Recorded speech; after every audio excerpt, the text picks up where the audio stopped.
Thanks very much for your question there. I thought I'd respond via a quick video because I'm sure other people would have the same question in mind. It's gone on to state that the $500,000 that may have been paid as a refundable accommodation deposit for aged care does get fully refunded, or are costs taken out of this deposit? Let's take a look into it. Okay, so the answer isn't as easy as it seems. It's got to depend on when you first entered residential aged care and if you're paying all the ongoing costs yourselves out of your own cash flow or savings.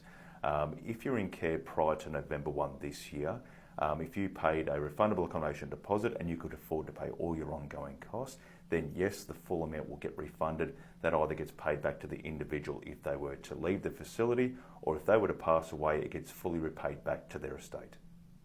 Now, in another scenario, let's say that same individual only paid a partial deposit towards their costs. So aged care facility asked for $500, maybe they've just paid $300,000 as a lump sum. Now you can do that. It just means that last $200,000 outstanding attracts some interest.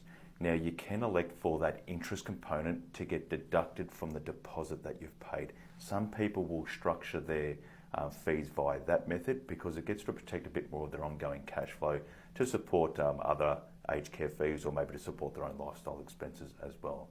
So if you're slowly drawn down on some of the capital that you've paid by covering that interest component, then the balance at the end, when you were to pass away, as an example, gets refunded back to the estate.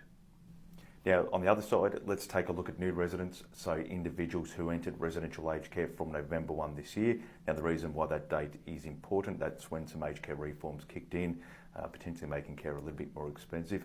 One of the new fees they introduced is called retention. So that's calculated at 2% per year for a maximum of 5-year period.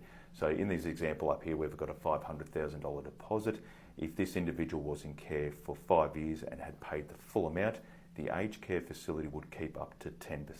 So that's $50,000. Then the remaining $450,000 would then get paid back to the individual or the estate. Now, I hope that helps clarify some things. I can appreciate how confusing it can be, and just reiterates the importance of seeking advice to sort of understand what opportunities you've got in order to afford aged care. As always, if you've got any questions, feel free to reach out directly. I do look at direct messages and can communicate via that method, or feel free to book a meeting with me. The link is in the bio. Thanks for watching. Have a great day.